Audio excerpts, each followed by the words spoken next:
Hi, friends. This is Wendy Harrop, and welcome to the Say Yes to Yourself podcast. On the Say Yes to Yourself podcast, you'll hear stories from women just like us who are adding the practice of saying yes in their daily lives in big and small ways, and as a result, are experiencing the truth that everybody wins when you say yes to yourself. Saying yes to yourself is a graceful unfolding, an intentional becoming of the very best version of you. It is my hope that in these conversations, we are able to find our truth and be inspired and empowered to live our very best lives. I'm so excited to go on this journey with you, and I look forward to finding a bit of our own story in each other's. Hey, friends, welcome back to the podcast. I'm so glad you're here. Today's episode is a little different than anything that I've done before, but as you know, I have a morning routine, and this morning as I was journaling and praying and meditating, my thoughts were coming back to some things that happened yesterday that in one beautiful bucket were piles of fabulous goodness and joy. And there was one thing that happened that was making a leak in my bucket. And I didn't like that I was giving so much attention to the leak. And I normally have a coaching call this morning. And I thought, I wonder if my coach, Rachel Jackson, would be open to recording our session, and we'll see what happens. So that's what we did. It's raw. So if you have a picture of me in your head that you would not like to sully, then you just take a pause and not listen to this. But I'm hoping that it's in service to you.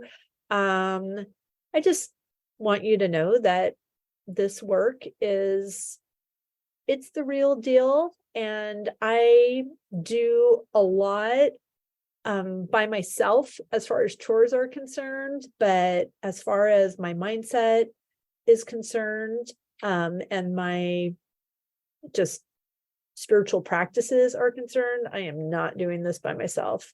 And I have surrounded myself with mentors and women that have done the work on themselves and are continuing to. And I inspire you to, or encourage you to, I've curated the community that I desire, and it is positive and growth minded. And this is a little bit of what goes on for me on the weekly. And I'm just so grateful for the opportunity to have been connected with these really wise women that are helping me just shorten my recovery time.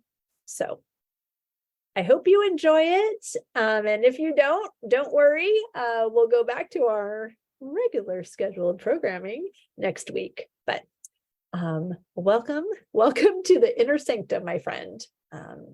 I'm eager to hear your thoughts. Hello, my friend. I'm so glad you're here. Thank you so much. No, welcome as always. I love our sessions, Wendy. So, Well, I feel like I'm very much in need. Tell me what's been going on. Where are you at?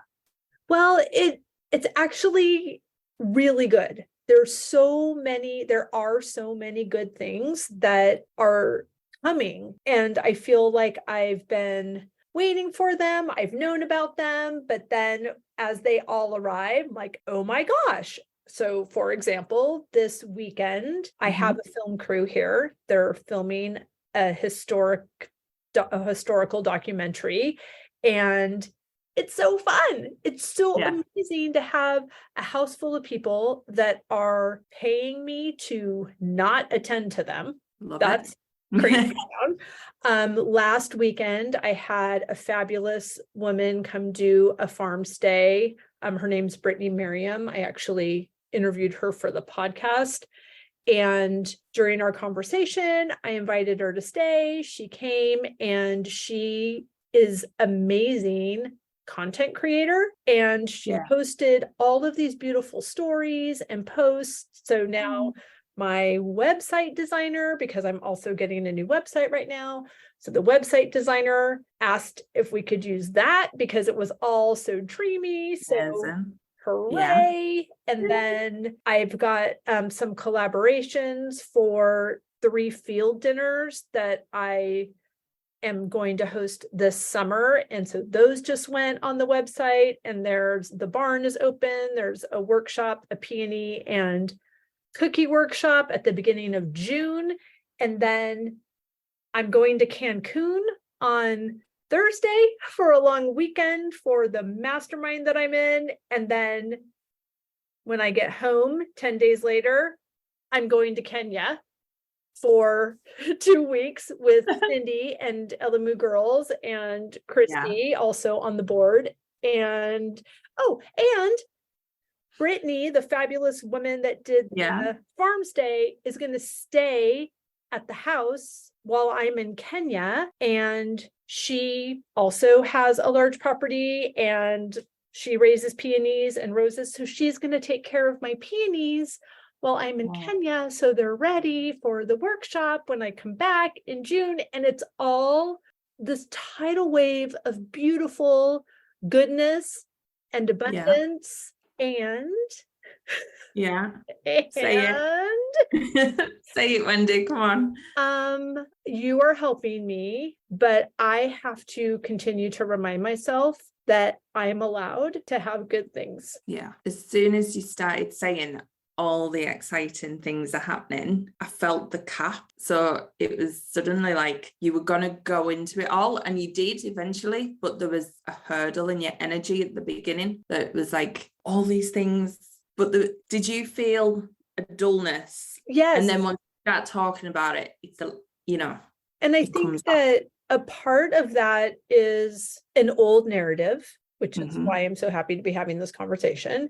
My old narrative that I came into Kathy's program with 3 years ago is that I am so busy doing the things that I don't have time to tell people about the things so they can be invited to join in the things with me, and it's actually a business. And then I get to keep this dreamy barn life that I curated and that I desire. And I need to change the narrative that I'm not too busy doing the things that I can't tell people about it. I probably need some support around getting the message out. I either need somebody to do the chores or do the social media. And there are people that exist for both of those things. So the energy I'm getting from what you were saying then, that narrative, I know you're saying it doesn't feel like it's sitting, if that makes sense.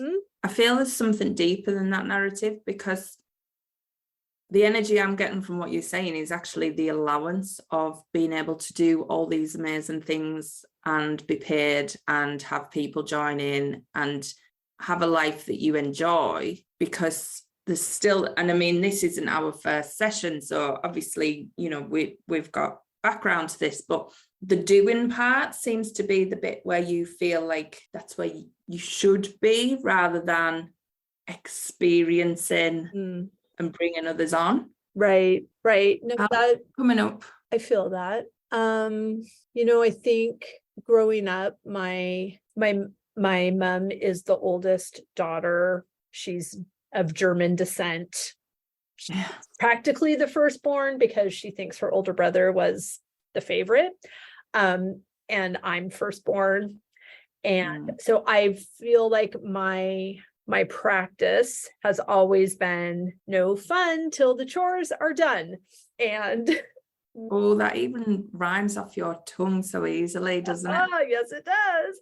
Wow. So then I spun it into, I love these chores. Like they do delight me. The ones that I know how to do delight me. And so I think just having the property, having it by myself now, which I'm not crying because I'm sad that I have it by myself. It's just this realization of I need support, and I need some of the time returned to me. And I'm also wanting to be very intentional about my word choice. Like, even that I also don't want it to conflict with this desire to not do it wrong. And, I have a desire for the people who don't think that I can do this by myself to be right. I don't want them to be right. I want to be right. I also don't believe that I have to do it by myself. So I feel like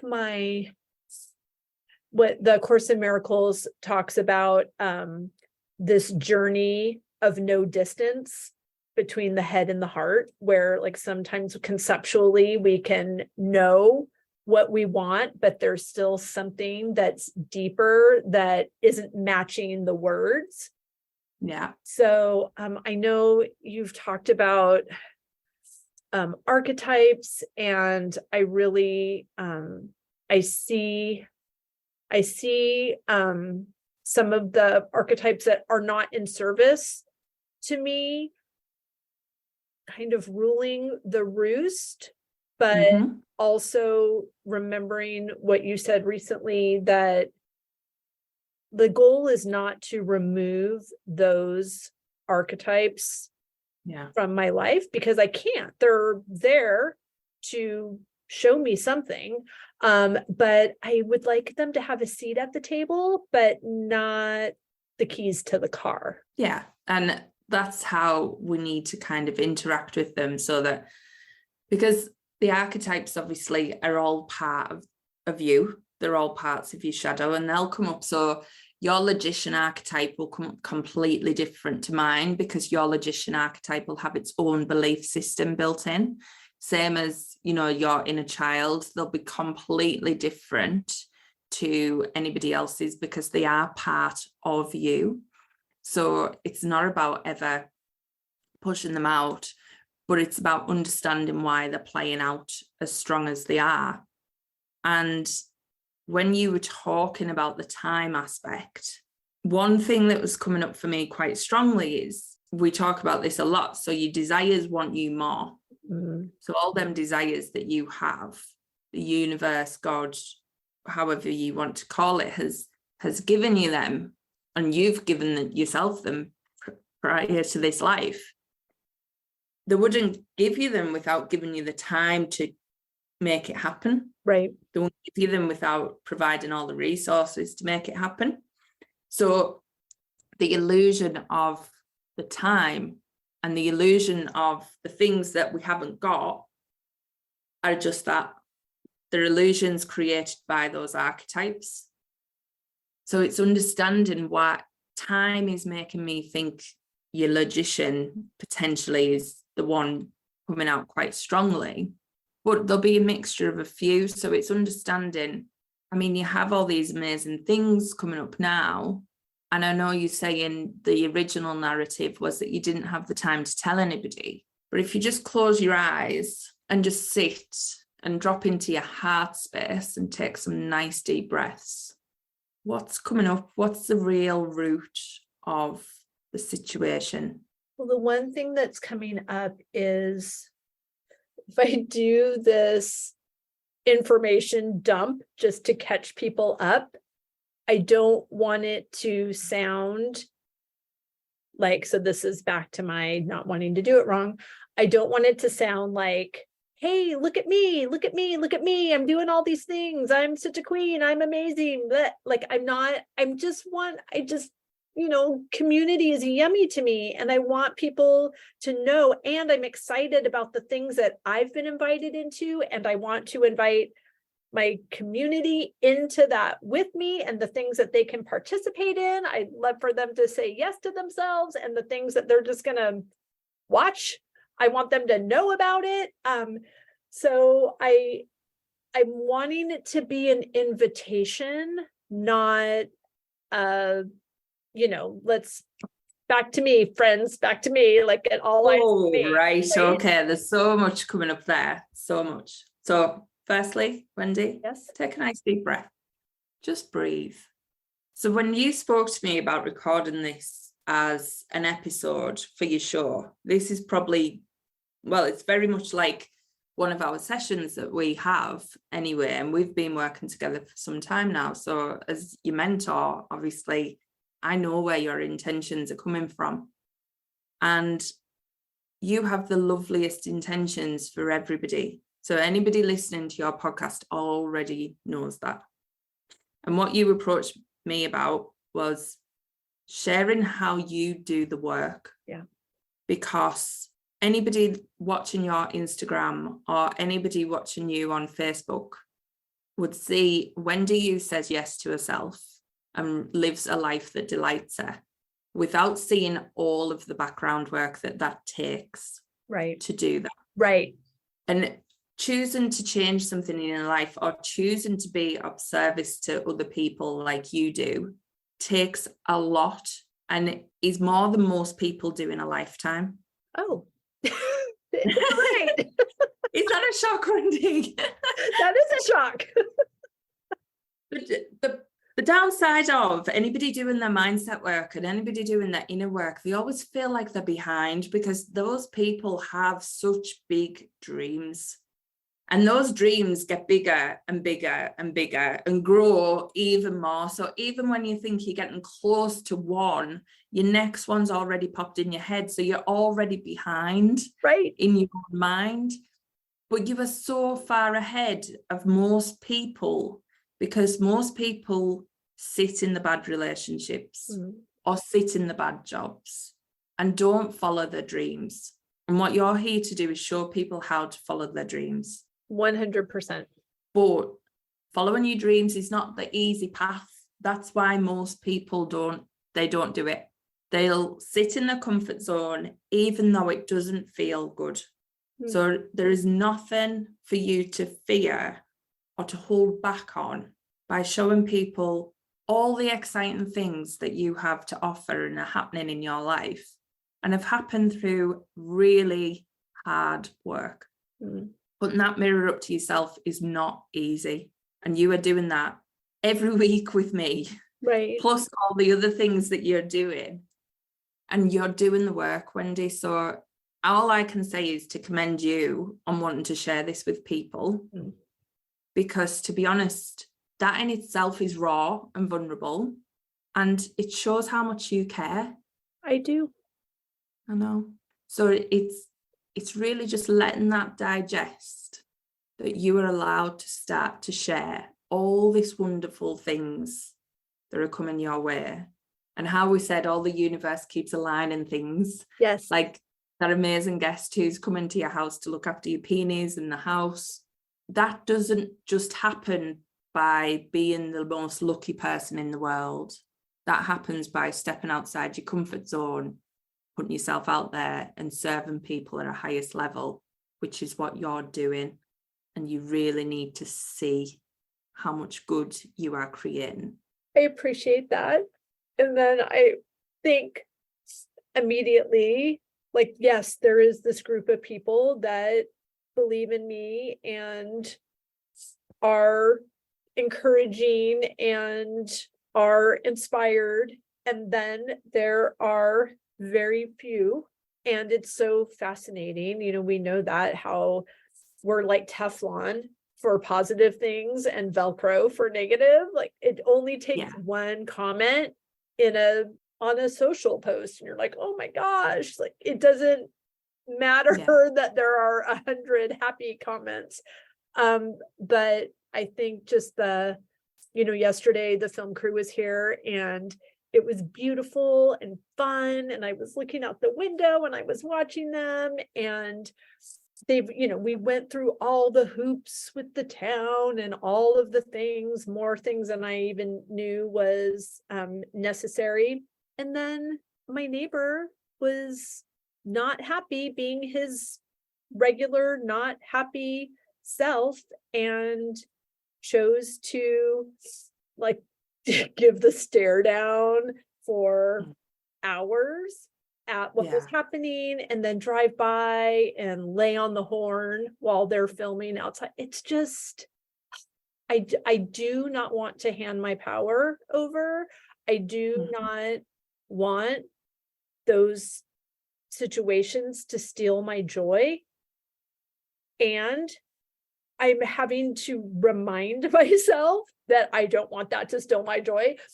While it's like, it just feels like it's an energy leak. Which is why I reached out to you yesterday when it happened. It's like, I don't want that to be what I think about when I recall how fabulous yesterday was. Yeah. And going back to the archetypes, so obviously the archetypes are difficult because it's asking you to think of everything in the as me consciousness. So everything you experience external is a reflection of something that's happening inside. So when you think of, and you might just need to sit with this energy, but when you think of what he was doing, and close your eyes for this one, just so that we can start to kind of sit in what was actually coming up. Because remembering everything that you see outside is a gift for you to heal something in, if it's triggering. So when he was doing the actions he was doing, what was that bringing up in you? I didn't witness them. I heard about them from the crew, and it was frustrating for me because I have a desire to create an experience for my clients that I spend a lot of time and energy and intention on creating that experience. And I don't have control over what's outside of my property line. And apparently not having control is a problem for me because I don't know how people are going to behave. And when they behave poorly, I must be taking responsibility for that. Yeah. Apologizing for somebody else's bad behavior, internalizing what could I have done differently that would make me perfect so that nobody on that outside of my property line acted in a way that was inconsistent with me. How much is that mentor? So, well, a little bit of separateness coming in. So it's kind of this boundary and then outside of it. Yep. So that's coming in, like the boundary lines coming in strong. So if you go back and you take a nice deep breath, just sit deep in your chair and just feel that white light of source wash down over you. And I want you to take some nice deep breaths. I want you to drop deep into your heart space. I want you to drop down into the deepest, darkest part of you, the part of your subconscious, the part that feels everything and knows everything about you. You had a situation that felt really good and expansive. But what part of you was scared? What was the fear that was coming up with you having this expansive experience? That somebody's going to take it away. Someone's going to take it away that doesn't even want it. They just don't want me to have it. Okay. So who's saying that to you? Which part of you is coming out with them words? Which archetype is there? Wounded child. Okay. And just call in the wounded child. Just ask her to show herself. Just ask her to come and sit with you or stand wherever she feels comfortable with. Ask her what she needs. What's happening for her? What's she saying? She feels like she has to defend herself, but she's a kid. Why does she feel that way? Nobody's around. They're taking care of other responsibilities, and I'm fine and I'm good and I can take care of myself. So. Oh, what a brave little girl. So just, what does she want to say?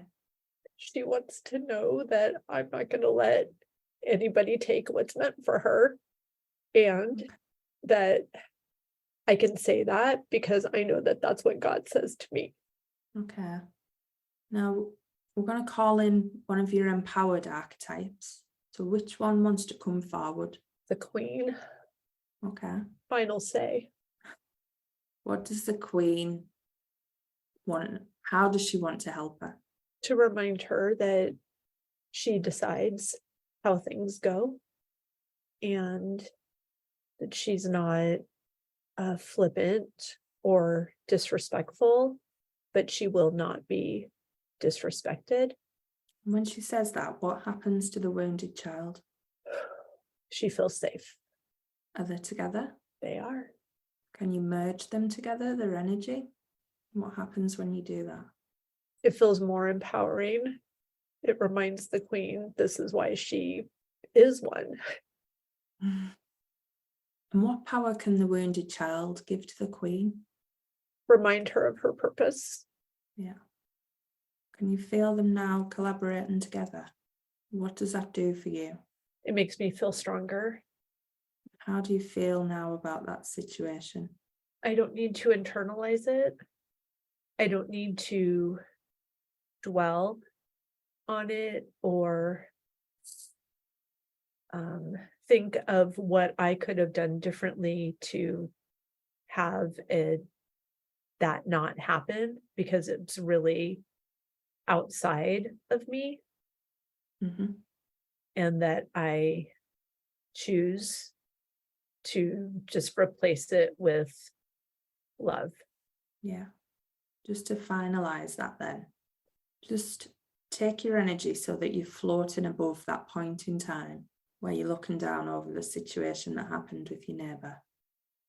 Just rise up out into the sky, into the universe, until you feel like there's a point where you need to get the lesson, where you can hear clearly what that was about.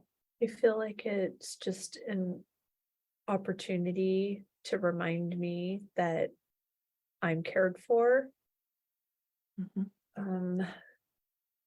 That, if I think of him, he's sad and broken and scared, and there are things in me that are sad and broken and scared also.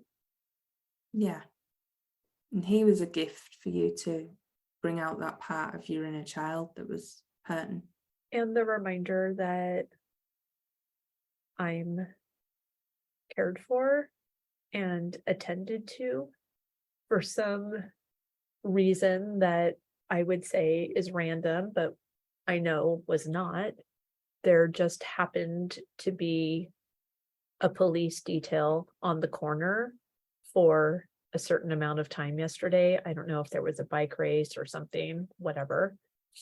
But when the police pulled up and stood on the corner between what was happening on my property and whatever was happening over there, it stopped.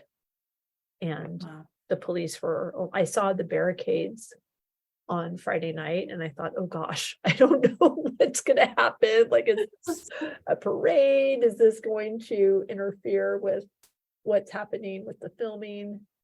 But it was just a protective presence that I didn't know was coming, and I didn't know that I was going to need it. And it arrived and appeared without me doing anything. Wow. When you share that with your inner child, what happens? There's a lot more confidence. Because the Queen is fierce. Yeah. But the universe is unstoppable. Yeah.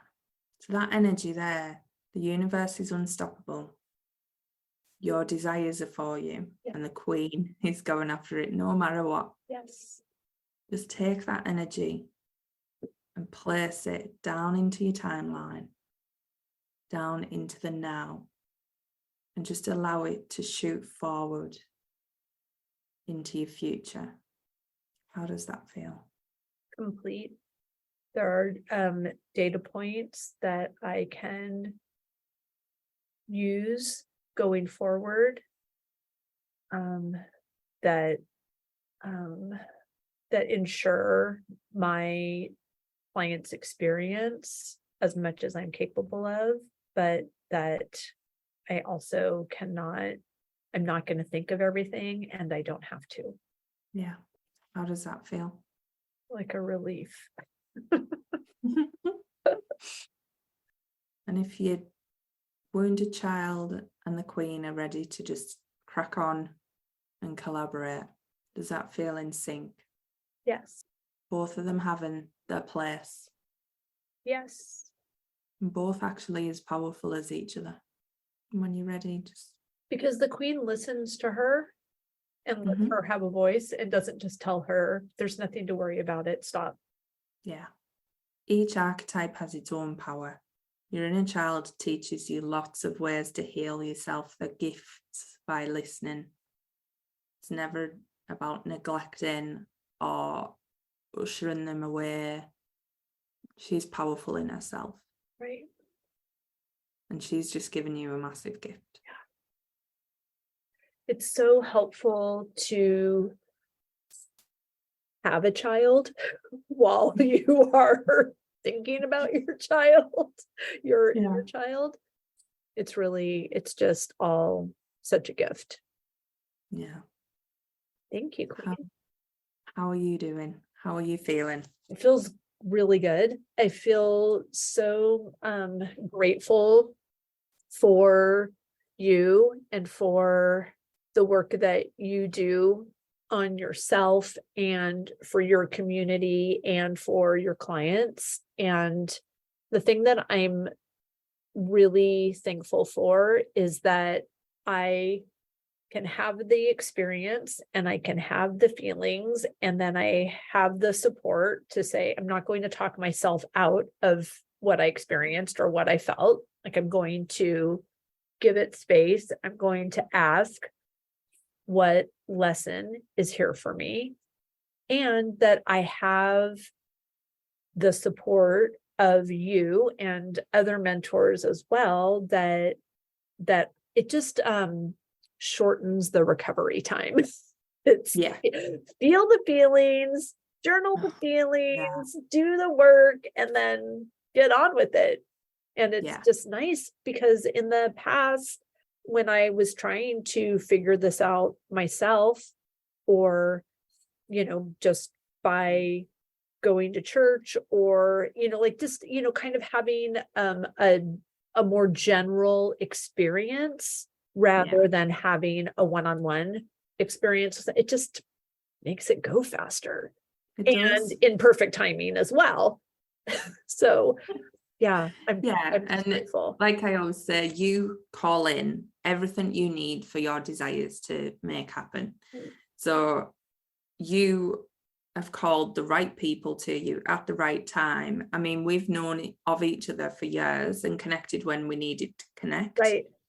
And, as people change and grow, you'll attract lots of different people. Wherever people are on their journey, they'll attract exactly what they need. Right. And I do agree, it's completely about doing this work. Your recovery, it's like that reflex, isn't it? You just rebound so much quicker, and it stops you stalling for long periods of time. I mean, my story, I stalled for what felt like a lifetime before I jumped into action on my dreams. So, but this archetype work, this energy work, the inner work, I journal on this every morning. I have a different archetype, likes to show up every single day. Right. And, even just working through the dreams I've had through night, and it's powerful, and you get so many insights. Right.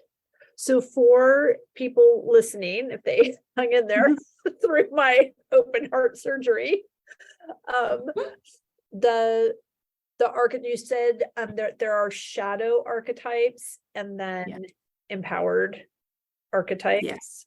So can you list and kind of describe those a bit, please? Yeah. So I work with one of my mentors is called Lenka, and she talks about the archetypes a lot.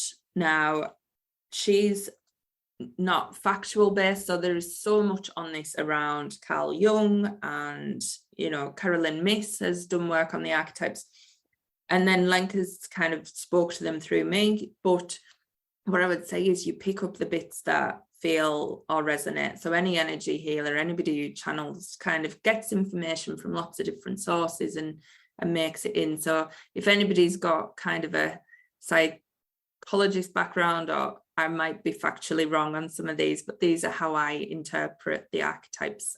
So just to put that out there. Sure. And an archetype is also like it's a word or a concept that people can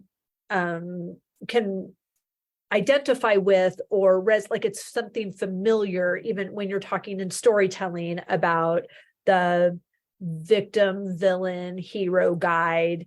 It's, like we've all heard a story, we've all watched a movie, so we can kind of identify that word, the archetype of the hero.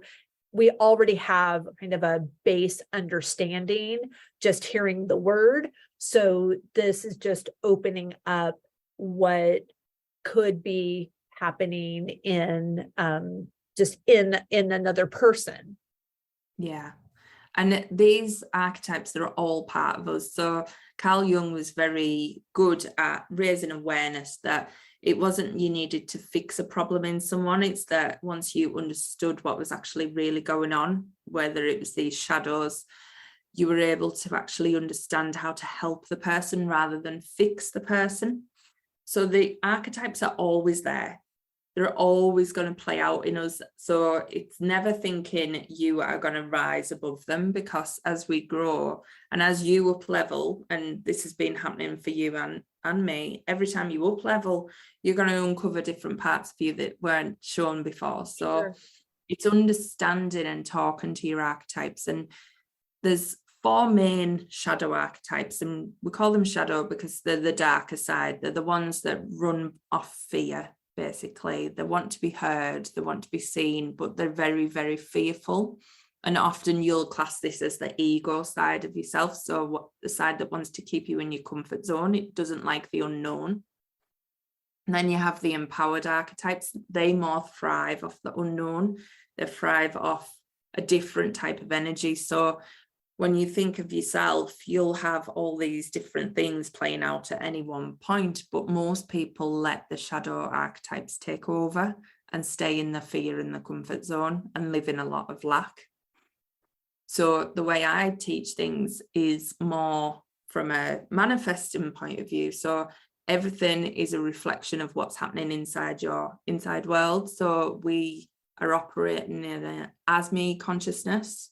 And I talk often about the 4 levels of consciousness. So there's the to me, which is very much victim mode.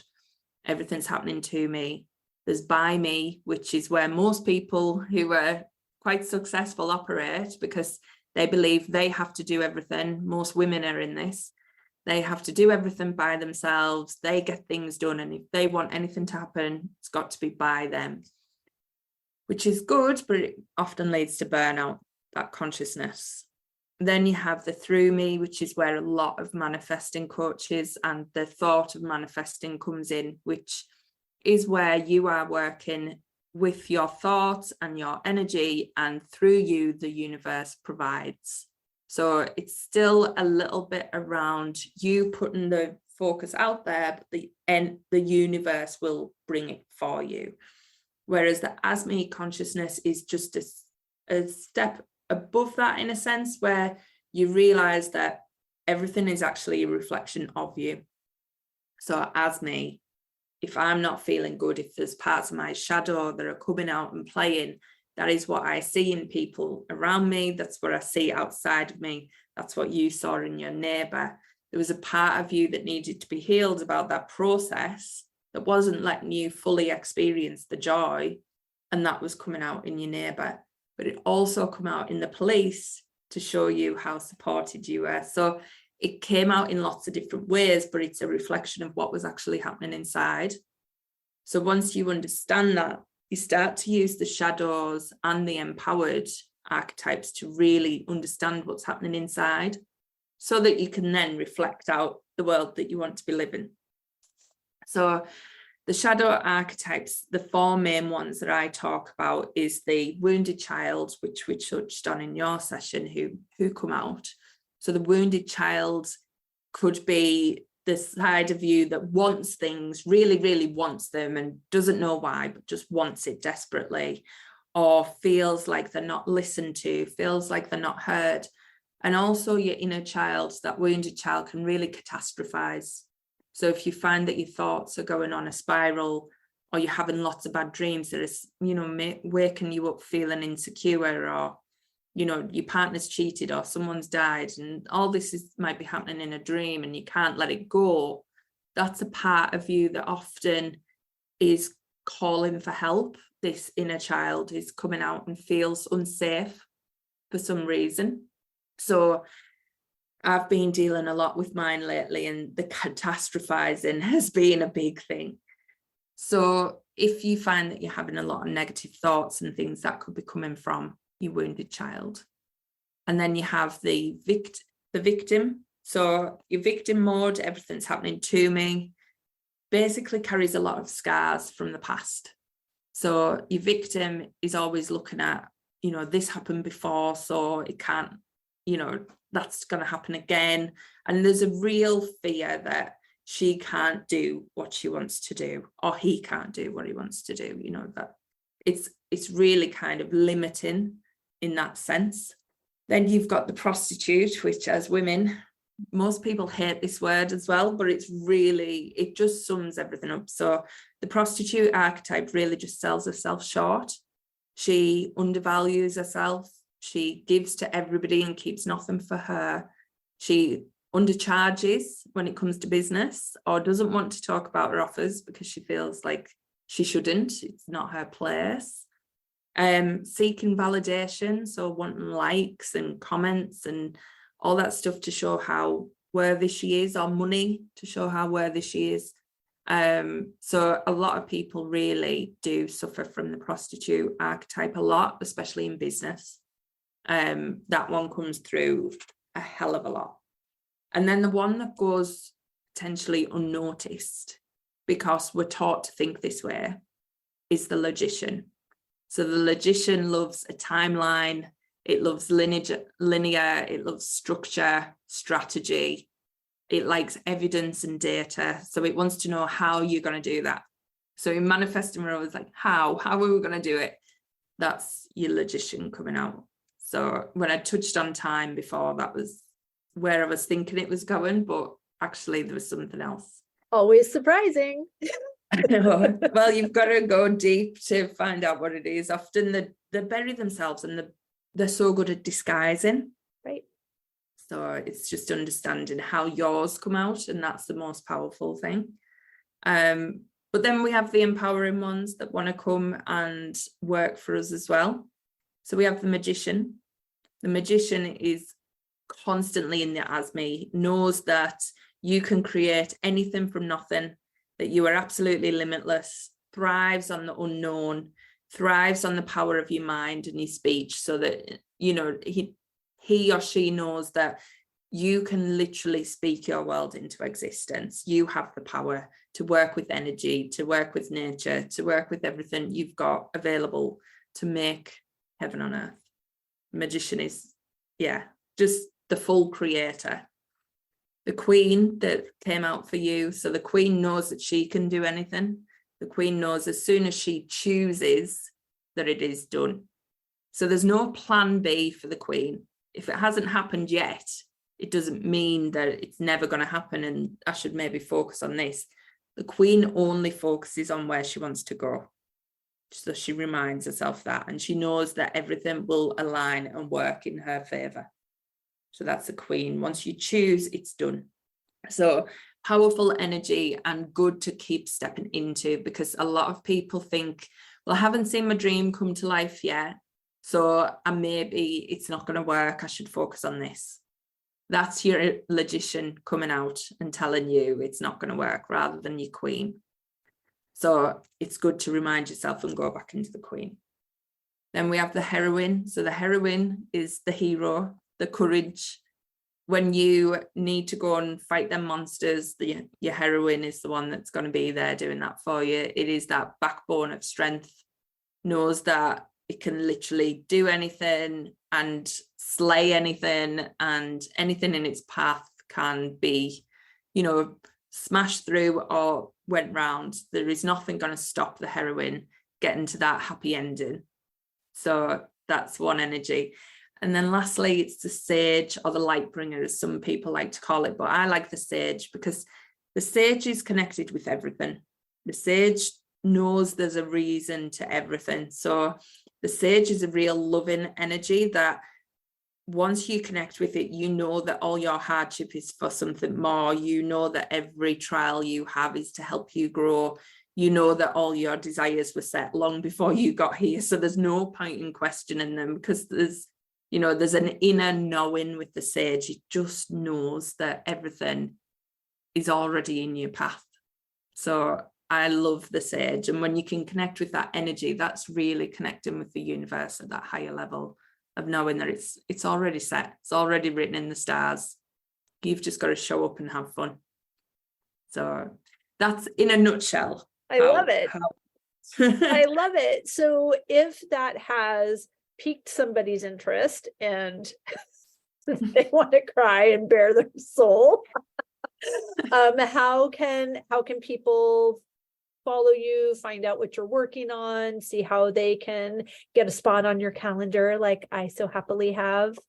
Yeah, well, I'm on Instagram, I'm on Facebook, so it's rachel.manifestingstraighttalk on Instagram. You can go to manifestingstraighttalk.com, find out more. And yeah, I've got so many amazing courses and programs, and then one-to-ones. I was actually, what I've been up to. I've been moving my back catalogue to a new platform, and that has been so much fun, because actually seeing all the mini series or the courses or the programs that people can do, and it got me really excited about, wow, this is like, there's so much here for people. So reach out, ask Wendy, because you're, as one of the VIP coaching clients, you get access to everything. Yes, it's so fun. And we're going through magnificence at the minute, aren't we? So that's diving deep into the archetypes. But I am ever changing and ever, bringing new things out, because I'm very creative. So just follow along. You will find everything you need, and more than happy to help. But thank you. Well, we'll put all of that in the show notes, but I love just what you said about you're ever changing. And I love that, because I also, there's the seasons really play a big part in my life on the farm, and what things are available and what things pause for the winter and what things pause when we're able to do things outside again. And so sometimes I can feel like, oh gosh, all the business mentors say you should focus on one thing. And it's like, well, I am. My life. And my life is full of more than one thing. And all of these make sense to me because I'm there. So I would love to have people do a farm stay or come to a field dinner, or we can go to France. And those things are not all over the place. They are super aligned because I'm doing them. Yeah. And as a business, we talk about business as a business mentor.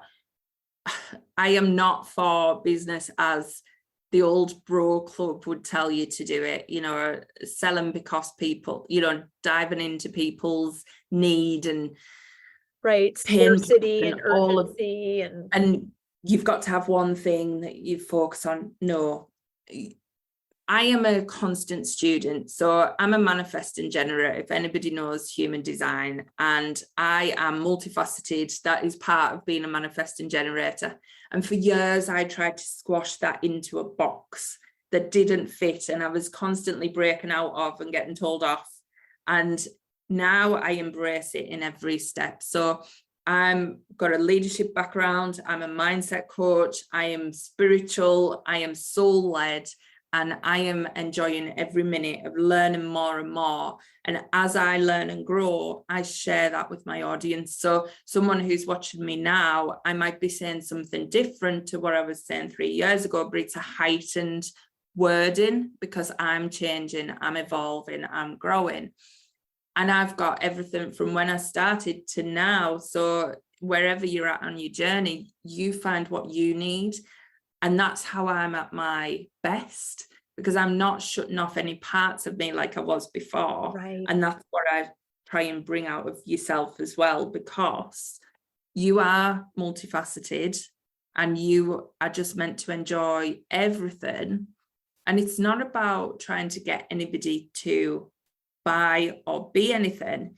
It's that you've got all these amazing things. And if somebody wants or needs it, then it's there for them. Right. And that's part of the joy of it. So anybody listening, please don't worry. If you don't have a niche, or you don't have a perfect client, or you don't have all of that stuff, that does not mean you are ever going to fail in business. The only thing that's going to make you fail in business is telling yourself you're going to fail in business. That is it. Right. Oh, I love it. Thank you so much for your time today. I really appreciate you. Oh, I loved it, Wendy. You know I love speaking to you. Thank you. I'll see you soon. I hope you enjoyed that conversation as much as I did. As always, any links or notes mentioned can be found at phineaswrighthouse.com in the podcast section of our site, or in the show notes below. And if you haven't connected with me personally, come find me on Instagram at Phineas Wrighthouse and let me know you listened to this episode. I'd love to get to know you. Thank you for sharing this time with me. I know your days are full, and I'm really grateful that you chose to spend some of your precious time right here. Be sure to subscribe to the podcast so you don't miss any of these delightful conversations. I'll see you next week.